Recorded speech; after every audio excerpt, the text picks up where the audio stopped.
Welcome back to Red Goss. Tonight we step into the story of Abraham, where God's promise finally arrives. A child is born, a family is torn, and then the unthinkable. God asks Abraham to give back the very son he prayed for, but fate held. Let's begin. Genesis chapter 21. And the Lord visited Sarah as he had said, and the Lord did unto Sarah as he had spoken. For Sarah conceived and bare Abraham a son in his old age, at the set time of which God had spoken to him. And Abraham called the name of his son that was born unto him, whom Sarah bare to him, Isaac. And Abraham circumcised his son Isaac, being 8 days old, as God commanded him. And Abraham was 100 years old when his son Isaac was born unto him. And Sarah said, God had made me to laugh, so that all that hear will laugh with me. Ha ha ha. And she said, Whom would have said unto Abraham that Sarah should have given children suck? For I have borne him a son in his old age. And the child grew and was weaned, and Abraham made a great feast the same day that Isaac was weaned. And Sarah saw the son of Hagar the Egyptian, which she had borne unto Abraham, mocking. Wherefore she said unto Abraham, Cast out this bondwoman and her son,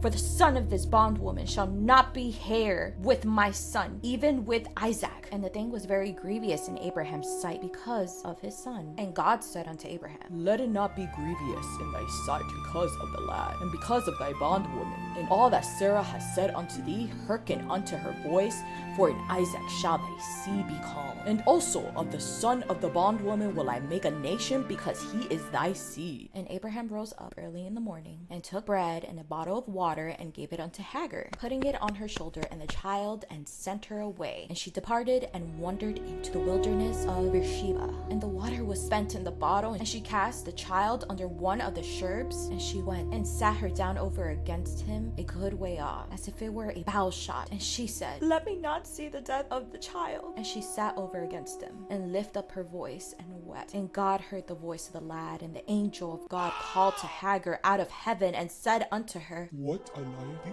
Hagar? Fear not, for God has heard the voice of the lad where he is. Arise, lift up the lad, and hold him in thy hand, for I will make him a great nation. And God opened her eyes, and she saw a well of water. And she went and she filled the bottle with water, and gave the lad drink.